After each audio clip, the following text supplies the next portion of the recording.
ஸ்ரீமதே ராமானுஜாய நமக. ஸ்ரீமத் வரவரமுனையே நமக. திருப்பாவை 8 கீழ்வானம். சம்சார விஷயங்களில் ஒரு முயற்சி பலனை அளிக்கிறது. பலன் இனிதாகவும் முயற்சி கடினமாகவும் அமையும். பலனுக்காக செய்யும் மார்க்கமே இனிமையாக அமைவது என்பது பகவத் அனுபவத்தில் மட்டுமே நடக்கக்கூடியது. அதை உணர்த்தும் அற்புதமான பாசுரம் கீழ்வானம் வெல்லென்று போவான் போகின்றாரை போவதே பிரயோஜனமாய் போகின்றார்கள். இப்படி அந்த பாதையே சுகத்தை கொடுக்கக்கூடியதாய் இருக்கும்.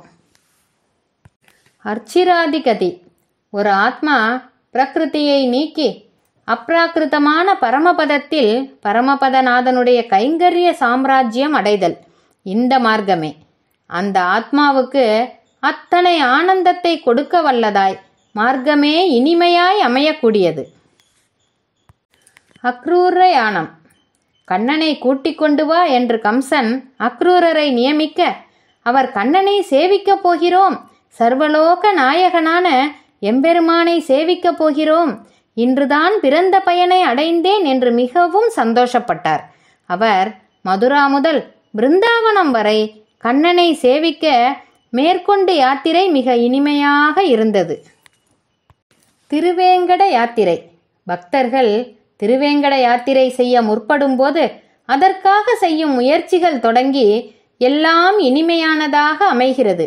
எம்பெருமானை எப்போது சேவிக்கப் போகிறோம் என்கிற பூரிப்பு, அங்கு இருக்கக்கூடிய அடியார்களின் கூட்டம், அந்த திருவேங்கட மாமலையின் ரமணீயமான சந்நிவேசம் எல்லாம் அந்த யாத்திரையை இனிமையாக்குகிறது. பகவத அனுபவத்தில் மட்டும்தான் மார்க்கமே இலக்கு போல இனிமையாக அமைகிறது. ஆண்டாள் திருவடிகளே சரணம். ஆழ்வார் எம்பெருமானார் ஜீயர் திருவடிகளே சரணம். ஸ்ரீமதே ராமானுஜாய நமக.